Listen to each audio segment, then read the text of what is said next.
Okay ji, this is the part 2। अब इसके अंदर हमने फर्स्ट वीडियो में इंस्पेक्शन ऑफ द एब्डोमेन कर ली। अब हमारे पास है जी पाल्पिटेशन।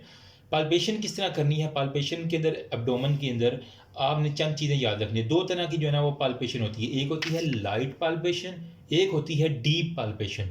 दोनों का आपको पता होना चाहिए।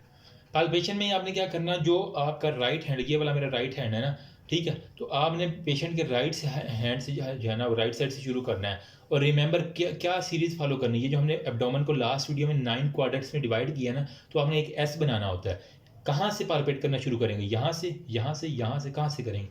असूल ये है, right iliac fossa, right lumbar, right hypochondrium, umbilicus, epigastrium, umbilicus, hypogastrium, फिर left iliac fossa, left lumbar, left hypochondrium होगा। तो मतलब ये एक मेरा बन रहा है यूं, यूं और यूं, एक एस बन रहा है, ठीक है।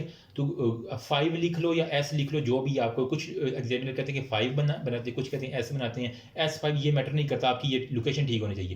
राइट से शुरू होके राइट इलिक से शुरू होना और लेफ्ट हाइपोकॉन्ड्रियम जो है ना वहाँ तक आपने जाना है। और ये सीरीज़ जो है एस वाली सीरीज़ फॉलो करनी है, हमेशा इसी तरह करना है। एग्जामन कोई और मेथड प्लीज़ खुदारा ना बनाना, वरना नंबर कट जाएंगे आपके, ठीक है।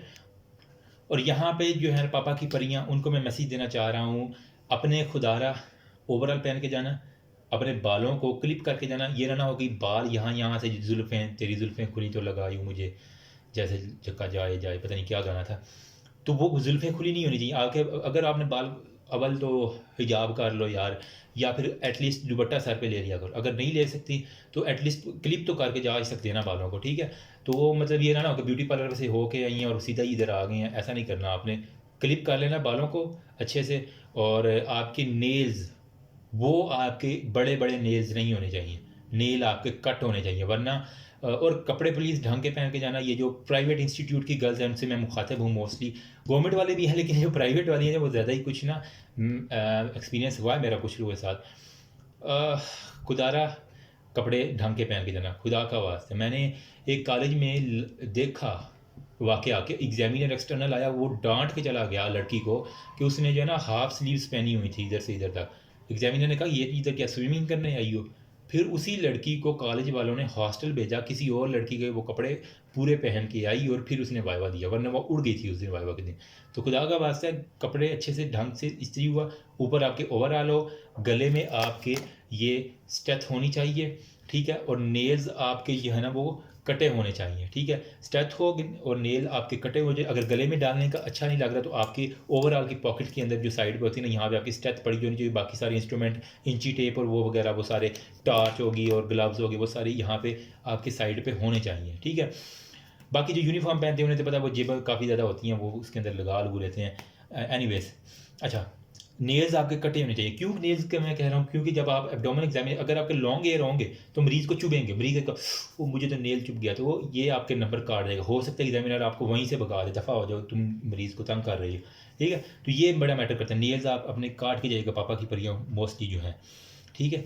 और आपने जो है ना जब भी करना है एग्जामिन, तो आपने पूरे हाथ से करना है, ठीक है। यूं आपने पूरा हाथ जो है ना यूं, और आराम से जेंटली, ये नहीं करना कि यूं करके मार देना, ऐसा नहीं करना। आराम से जिस तरह प्यार से रखती है ना, यूं यूं, ठीक है। और जो आपका लीवर की पैल्पेशन है वो ये रेडियल साइड है ना मेरी राइट की, तो आपने यूं राइट की जो है ना रेडियल साइड के ऊपर आपको बॉर्डर फील होते हैं मोस्टली। मरीज से पूछ लेना किसी किस्म की पेट के ऊपर दर्द तो नहीं है, जो दर्द वाला एरिया हो फिर उसको आपने छोड़ दिया। सपोज वो कहता है अम्लाइकस में दर्द है ना, तो आपने वही एस बनाना, एपिगेस्ट्रियम तक जाके हाइपोगेस्ट्रियम, इसको इसको इसको फिर एंड पे अम्लाइकस को छेड़ना, क्योंकि ये जो दर्द वाला एरिया हमने हमेशा एंड पे छेड़ना होता है, ठीक है।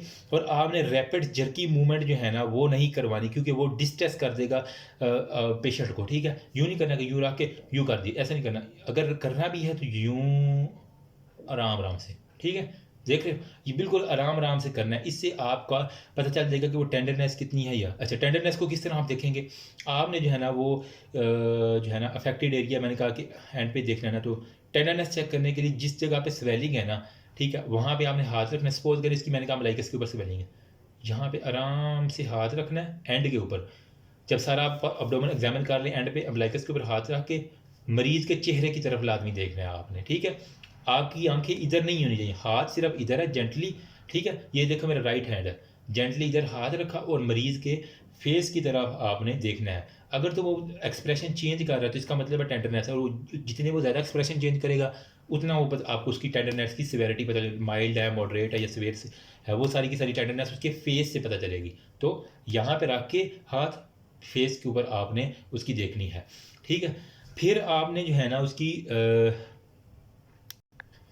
रीबाउंड टेंडरनेस, अभी हमने सिंपल टेंडरनेस चेक की, फेस को देखे। रीबाउंड टेंडरनेस क्या होती है?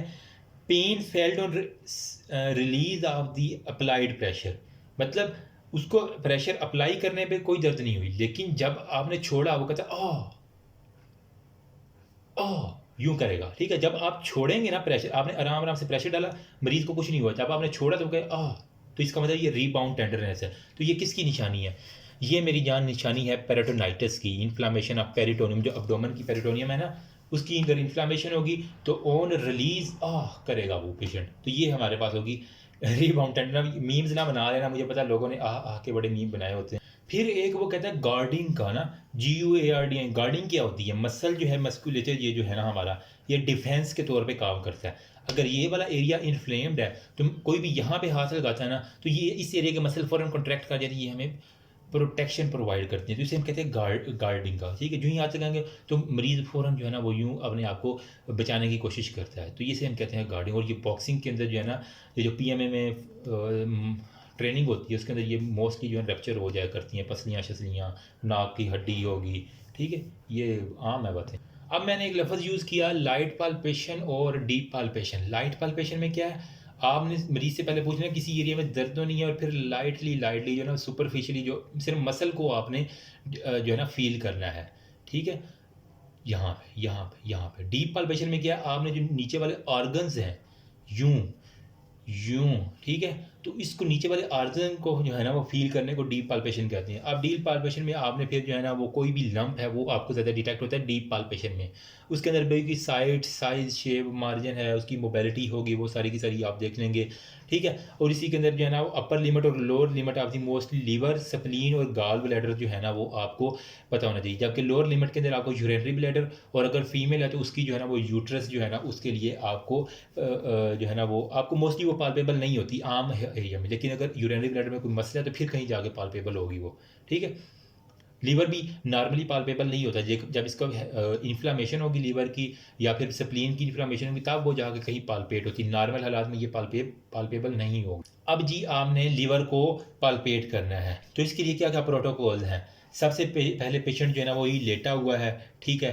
वो आपने जो है ना वो उसकी एक तो ये वाला गोटा जो है ना वो फ्लेक्स करवा दिया, गोटा कह रहा हूँ, ये हिप और ये नी जो है ना ये, और उसके गर्दन के नीचे तकिया रख दिया ताकि इसके एब्डोमिनल मसल ये रिलैक्स हो गए हैं, ठीक है। अब आपने क्या करना है? अब आपने इसके मसल रिलैक्स, लीवर जो है ना वो नॉर्मल हालात में मैंने कहा इम्पाल्पेबल है, कभी भी आप इसको पाल्पेट नहीं कर पाएंगे अगर बंदा बिल्कुल हेल्दी है। लेकिन अगर तो उसके अंदर कोई भी मसला होगा तो आपने पाल्पेट कैसे करना है? प्रेस हैंड करना है आपने इनवर्ड और अपवर्ड। कहाँ से शुरू करना है आपने? लीवर तो यहाँ है तो बच्चे क्या कहते हैं यहाँ से शुरू करना, नहीं, राइट इलिक फोसा से। और ये रेडियल बॉर्डर जो मेरी फिंगर का है ना, क्योंकि ये हमारे पास रेडियस बोन है ना, तो इसी का रेडियल बॉर्डर कौन सा होगा? ये वाला, ठीक है। तो यूं आपने ऐसे भी नहीं करना, ऐसे भी नहीं करना, हाथ को हमेशा ऐसे रखना है, ठीक है। यूं जेंटली जो है ना वो यूं करना है, ठीक है, यूं, ठीक है। राइट इलिक फोसा से शुरू हो गया, राइट लंबर और फिर राइट हाइपो गैस्ट्रियम के ऊपर तक आपने जाना है। तो यूं पाल्पेट आपने करना होता है, ठीक है। ये रेडियल वाला जो है ना इसको ऊपर आपको border, lower border of the liver feel होना चाहिए अगर किसी को की इन्फ्लामेशन। मोस्टली जब पेशेंट इंस्पायर करता है उसने अब सांस अंदर लिया तो जो डायाफ्राम था वो नीचे गया, डायाफ्राम ने इसके ऊपर प्रेशर दिए तो ये लीवर नीचे आ गया। तो जब वो इंस्पायर किया हुआ उसे सांस रोका, जब आप पाल्पेट करेंगे तब आपको इसका मोर प्रोबेबली जो है ना वो लीवर का लोअर एंड इसके रेडियल बॉर्डर के ऊपर फील होना शुरू हो जाएगा, ठीक है। होपफुली आपको समझ आ रही होगी। ड्यूरिंग इंस्पायरेशन एब्डोमिनल मसल जो है ना वो डायफ्राम नीचे आया तो ये लीवर भी नीचे आया, तो आपको यहाँ पे मोस्टली जो है ना जल्दी पाल्पेट होने के चांसेस होते हैं, ठीक। अगर तो आपको फील हो गया तो आपको पता चल गया तो कि लीवर इन लार्ज है, तो इसका साइज, कंसिस्टेंसी, सरफेस और अपर बॉर्डर ऑफ लीवर जो है ना वो आपने फिर किस तरह डिटरमाइन करना है? अपर बॉर्डर ऑफ लीवर आपको इस तरह डिटरमाइन नहीं होगा पाल्पेशन से, आपको वो परकस करना पड़ता है यूं करके, ठीक है। तो वो मैं आगे बताता हूँ किस तरह परकस करना। वो आपको फोर्थ इंटरकोस्टल स्पेस जो है ना, ये हमारा clavicle, first intercostal, second, third और फोर्थ। तो अपर बॉर्डर ये मतलब फोर्थ इंटरकोस्टल स्पेस मोर और लेस यहाँ पे एपेक्स पीक बनती है ना दिल की, तो निपल से बिल्कुल थोड़ा सा नीचे जो है ना वो आपको फोर्थ इंटरकोस्टल स्पेस ऑलमोस्ट उसी एरिया के ऊपर जो है ना आपको लीवर की मिल जाएगी। अपर बॉर्डर की मैं बात कर रहा हूँ, वो हमें परकशन के ऊपर मिलेगी, ठीक है। पाल्पेशन के ऊपर आपने सिर्फ लोअर बॉर्डर किया, अपर बॉर्डर कैसे मिलेगा आपने बताया सर, वो हमें परकशन के ऊपर जो हम इस तरह करके जो है ना मिडिल फिंगर से यूं करके ऊपर करते हैं ना, वो डल है या कोई भी और हमारे पास टिम्पैनेटिक है, ठीक है, वो हम बाद में डिसाइड करते हैं। नॉर्मल जो भी ऑर्गन्स होते हैं ना उनकी साउंड हमें डल नज़र आती है, तो वो मोर और लेस फोर्थ से फिफ्थ इंटरकोस्टल स्पेस के अंदर आपको जो है ना वो उसकी डलनेस फील होना शुरू, आपने कहना है कि सर फिफ्थ इंटरकोस्टल स्पेस से शुरू हो रही है और आपको जो है ना वो राइट हाइपोकॉन्ड्रियम के अंदर जो है ना उसका लोअर बॉर्डर आपको फील हो रहा है, ये बता देना।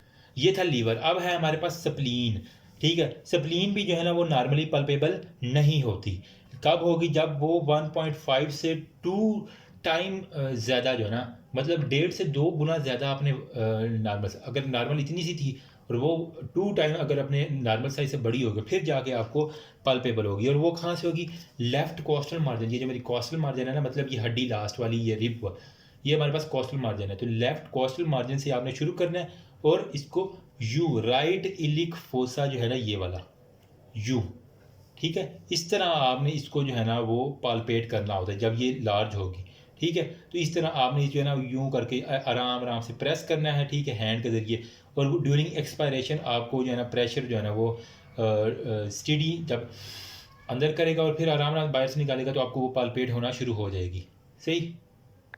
जो ही वो जो है ना वो इंस्पायर करेगा ना, हाइट मैक्सिमम हाइट होगी, फिर आपको जो है ना इसका कोई ना कोई टिप जो है ना आपकी ये रेडियल साइड पे फिंगर की जो है ना वो आपको फील होना शुरू हो जाएगा, ठीक है। इस तरह आपने मूव करना है, यहाँ से यूं जाना है स्प्लीन के लिए, ठीक है। लेफ्ट कोस्टल मार्जिन से राइट इलिक फोसा तक आपने आना है, ठीक है। पालपेट करते हुए करते हुए करते हुए आपने एक्टिंग पूरी करनी होती है। फिर जनाब थर्ड आर्गन जो हमारे एब्डोमेन के अंदर है ना वो हमारे पास है जी किडनी। किडनी में अब पीछे तो बना नहीं सकता, ठीक है।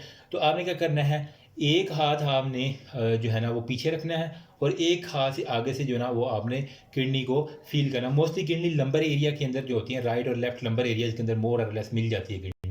अगर कोई एग्जैक्ट कहे तो आपने कहना है कि 12th जो रिब है और आपकी जो हमारे पास है ये वाली इलिक क्रस्ट, इनके दरमियान कहीं ना कहीं आपको ये किडनी यहाँ पे मिल जाएगी, राइट वाली, और लेफ्ट वाली आपको यहाँ के ऊपर मिल जाएगी, ठीक है। अप्लाई करना है लेफ्ट हैंड से प्रेशर और प्रेस करना है राइट हैंड से भी, ठीक है, बैकवर्ड विद ईच एक्सपायरेशन, ठीक है। एक हाथ आपने पीछे रख लिया और एक हाथ से आपने, अब ये क्योंकि मेरा ये राइट और लेफ्ट एक जगह से, क्योंकि यूँ करके आपने आना है, एक हाथ पीछे और एक हाथ से आपने इसको फिर आगे वाले हाथ, पीछे वाले हाथ से आपने जोर लगाना है, आगे वाले हाथ से आपने किडनी को फील करना है, ठीक।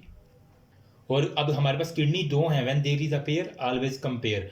एक दफ़ा राइट साइड से कर लेना, फिर दूसरी दफ़ा अपने लेफ्ट साइड से आके जो है ना उसकी किडनी पलपेट कर लेनी होती है। और ये भी ड्यूरिंग इंस्पायरेशन जब आप करते हैं तो आपको मोर और लेस जो है ना ये किडनी राइट और लेफ्ट वाली दोनों जो है ना वो फील होना शुरू हो जाती हैं, ठीक है। फिर आपके पास गाल ब्लैडर है। गाल ब्लैडर कहाँ पे होगा, लीवर है, लीवर के नीचे गाल ब्लैडर। अगर गाल ब्लैडर की इन्फ्लेमेशन है तो यहाँ पे राइट हाइपोकॉन्ड्रियम के अंदर आपको उसके अंदर पेन होगी या कोई भी और इस तरह का मसला होगा। यूरिनरी ब्लैडर अगर होगा तो आपके पास हाइपोगैस्ट्रियम, एपिगैस्ट्रियम, अम्बलाइकस और हाइपोगैस्ट्रियम, यूरिनरी ब्लैडर का मसला होगा तो यहाँ पे आपको राइट हाइपोगैस्ट्रियम के अंदर पेन होती हुई नज़र आ जाएगी, ठीक है। ये हमने कर लिया पाल्पेशन। पाल्पेशन में लाइट थी और डीप थी, दोनों मैंने बता दी आपको। अब है जी परकशन। परकशन जो है ना वो जो एरिया सॉलिड होंगे वहाँ पे आपको डल नज़र आएगी, ठीक है। और जो एरिया हमारे पास सॉलिड नहीं होगा वहाँ पे टिम्पैनिक होगी, मतलब कि जिस तरह डोल बजे ना डुग डुग डुग डुग डुग डुग डुग डुग डुग उस तरह करके, मतलब वो रेजोनेंसी आपको नज़र आएगी नॉर्मल एरिया में। लेकिन जहाँ पे सॉलिड आर्गन होगा वहाँ पे आपको डलनेस डलनेस डुग डुग डुग डुग इस तरह करके जो है ना फील होती है। तो लीवर की परकशन के लिए मैंने बताना था कि ये फोर्थ इंटरकोस्टल स्पेस से शुरू होंगे, ठीक है। और मिडिल फिंगर के ऊपर जो है ना यूं टैप करेंगे तो आपको, अब मैं सही कर नहीं पा रहा क्योंकि मेरा हाथ जो इस तरह करके ऊपर करेंगे तो आपको शायद जहाँ जहाँ लीवर होगा आपको वो डल लगेगा। जब लीवर खत्म हो जाएगा फिर आपको वो टिम्पैनिक या रेजोनेंट जो है ना वो वॉइस आना शुरू हो जाएगी। तो ये बस आपको मैंने बताना था परकशन के अंदर, ठीक है। सेम इसी तरह अगर यूरिनरी ब्लैडर है तो उसके ऊपर upper border of urinary bladder यूँ फील करेंगे तो वो आपको डल नज़र आएगी, ठीक है।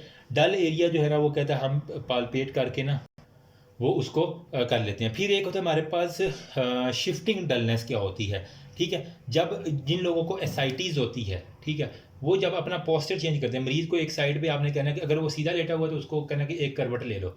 करवट लगेगा तो वो जितना भी एसाइटिस के अंदर फ्लूइड होगा वो एक साइड पे चला जाएगा, तो वो हमारे पास जो है ना वो डलनेस शिफ्ट होना शुरू हो जाएगी। इसे हम कहते हैं शिफ्टिंग डलनेस, ठीक है। ये भी आपने कर लेना। फिर आपने फ्लूइड थ्रिल जो है ना वो आपने चेक करना है ड्यूरिंग परकशन में। अब तो फ्लूइड थ्रिल के लिए मैं आपको बता रहा था, लेकिन उससे पहले जो असाइटिस थी ना जिसके अंदर हमारे पास शिफ्टिंग डलनेस थी, जब आप शिफ्ट करेंगे मरीज़ को ना तो जो स्टूडेंट गलती करते हैं वो फ़ौरन करवट बदलवा के कहते हैं जो उसकी है ना शिफ्टिंग डलनेस वो देखना शुरू कर देते हैं। इससे कम से कम 1 मिनट के लिए मरीज़ को दूसरी करवट पे लेटाना है ताकि फ्लूइड जो है ना वो आराम आराम आराम आराम से जाए। उसके बाद आपने जो है ना वो उसके ऊपर जो है ना वो शिफ्टिंग डलनेस जो है ना वो परफॉर्म करनी है एसाइटिस के लिए। तो जहाँ-जहाँ पे फ्लूइड होगा वहाँ पे आपको डल-डल आवाज़ नज़र आएगी, ठीक है? वहाँ पे परकस कर लेना, जहाँ पे फ्लूइड अगर एक साइड पे चला गया तो उसका मतलब यहाँ पे हमारे पास फ्लूइड जो है ना वो शिफ्ट हो चुका है। तो शिफ्टिंग डलनेस से कहते हैं। फ्लूइड थ्रिल किस तरह चेक करना है, ये बड़े लोगों को जो है ना वो पंगा करता है। अब मरीज़ को कहना है आप प्लीज़ मेरी हेल्प करें। मरीज़ का राइट हैंड जो है ना वो एब्डोमेन की यहाँ पे जो है ना अम्बिलिकस की यहाँ पे दरमियान पे ऊपर रख लेना, ठीक है? यहाँ पे दरमियान के ऊपर इसको रख लेना है, ठीक है। अब क्या करना है, डॉक्टर अपना एक हाथ इधर रखेगा, दूसरे हाथ से यहाँ पे यूँ टैप करेगा, ठीक है। और यहाँ पे आपने देखना है कि आपको फ्लूइड थ्रिल मिल रही है दूसरी साइड के ऊपर या नहीं मिल रही। मरीज़ का हाथ यहाँ पे होगा, ठीक है। सपोज करें कि ये अब है, ये मरीज़ का हाथ जो है ना अब यहाँ पे रखा हुआ है, ठीक है। डॉक्टर क्या करेगा, अपना एक हाथ इधर रखेगा, दूसरे हाथ से यहाँ पे यूँ टैप करेगा। इसे हम कह रहे हैं कि हमारे पास है फ्लूइड थ्रिल हो गया, ठीक है। वहाँ पे आपको थ्रिलिंग सी आवाज़ यूँ कह लें कि आपको फील होना शुरू हो जाएगी दूसरी साइड पे, से हम फ्लूइड थ्रिल कहते हैं। लास्ट पे हमारे पास आ जाता है जी अस्कल्टेट करना है। तो अस्कल्टेट के लिए हमारे पास जो है ना वो आपको अप्रिशिएट करना आना चाहिए, जो आपकी नॉर्मल बावल साउंड है ना वो आपको मिलनी चाहिए, ठीक है। मोस्टली जो है ना 15 से 20 सेकंड के अंदर मिल जाती है। अगर ना मिले तो आपने 3 मिनट तक उसको लाजमी करना है, ठीक। एग्जामिनर करवाते हैं लेकिन आपने बताना कि सर मैं 3 मिनट तक जो है ना इसको जो है ना वो बावल साउंड को जो है ना वो सुनना चाह रहा हूँ, ठीक है। अब अस्कल्टेशन के लिए आपने जो है ना वो स्टेथोस्कोप लेनी है, ठीक है। उसको एब्डोमेन के ऊपर जो है ना वो रखना है। उसका जो डायाफ्राम है ना स्टेथोस्कोप का वो आपने रखना है, ठीक है। ये वाला डायाफ्राम, ठीक है। जो 4 क्वाड्रेंट होते हैं, ये वाला ये वाला ये वाला और ये वाला, मोस्टली यहाँ पे आपको ये मुझे फील हो रही है आपने जो है ना वो यस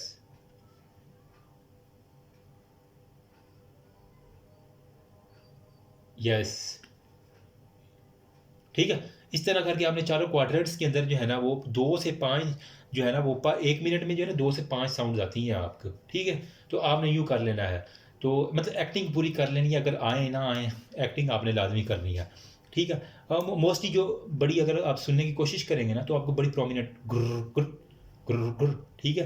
तो ये 2 से 5 जो साउंड है ना आपको सुनती हैं, आराम से सुनी जाती हैं नॉर्मल पेशेंट के अंदर, ठीक है। ये आपने सुन लेनी है। अगर नहीं सुनाई देती खुदा ना खासा तो आपने 3 मिनट तक जो है ना यहाँ पे एक ही जगह पे रख के ऑब्जर्व करना है, फिर 3 मिनट के लिए यहाँ पे। तो 3 मिनट के बाद इसकी जो है ना वो रेपिटेशन लाजमी होनी होती है, तो वो आपने देख लेनी है, ठीक है।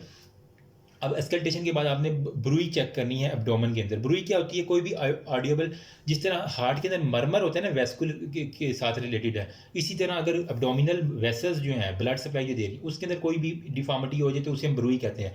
तो ब्रूई किस तरह चेक करनी है, अब आपने ये बेल वाला जो है ना एरिया, इसको आपने जो है ना वो यूज़ करना है ब्रूई के लिए। तो सेम वही जो है ना यहाँ पे एक कर लें, एक ऊपर कर लें। 4 क्वाड्रेंट्स के अंदर आपने ना अम्बिलिकस के राइट लेफ्ट और ऊपर नीचे जो है ना वो आपने सुन लेनी। किसी किस्म की नॉर्मल पेशेंटों के अंदर ये आपको बुरी नज़र नहीं आएगी, लेकिन अगर कोई होगा तो फिर उसके बाद आपको, और वो जो ड्यूरिंग सिस्टोलिक जब हार्ट कॉन्टैक्ट करेगा तो आपको फिर वो जो है ना वो बुरी सुनाई देगी अब नॉर्मल पेशेंट। ठीक हो गया, ये आपका एग्जामिनेशन कंप्लीट हो गया। एंड पे आपने जो है ना वो मरीज़ की जो शर्ट जो है ना वो दोबारा कवर करवा देनी है, उसके जो है ना मिड थाई से ऊपर जो है पेंट कर देनी है और उसको थैंक यू बोलना है और कहना है आपका बहुत शुक्रिया। तो ये जी है एब्डोमेन की एग्जामिनेशन। बंदा ने चीज़ को जितनी आती थी आपके साथ शेयर कर दी है। अगर कोई इसके अंदर कोई गलती हुई है तो यू आर ऑलवेज वेलकम, नीचे कमेंट में बता देना। अगर कुछ ऐड करना चाहे कोई मैंने पॉइंट मिस कर दिया है तो होपफुली कोई नहीं किया होगा, लेकिन अगर पॉइंट खुदा न खासा मिस हो गया तो आप मुझे नीचे कमेंट सेक्शन में बता देना। I will appreciate you, thank you so much. बाकी आप सब कुछ यही कहूँगा कि एब्डोमेन की जो है ना वो मसाइल से बचने के लिए कोई भी इस तरह ये रेक्टस मसल, जो लोग जिम करते हैं ना रेगुलरली, नॉर्मल जिम जिसे मैं कहता हूँ, ठीक है, वर्कआउट, ठीक है, तो उनके अंदर ये कोई लंप इंटेस्टाइनल, कोई इस तरह की चीज़ें मैंने बहुत कम देखी हैं। इस वजह से हमेशा जिम करें, अपने सिक्स पैक्स बनाया करें, ठीक है। सिक्स पैक ना भी बने, एटलीस्ट फिट तो होना चाहिए ना बंदे को। ये ना हो कि यूँ इतनी बड़ी तोंद निकली और फिर बाद में जो है ना संभालने में। मोटापा भी एक बीमारी है, ठीक है। तो अपने आप को फिट रखें, जिम करें और अपने बॉडी के ऊपर फोकस करें। Thank you so much. अल्लाह हाफिज़।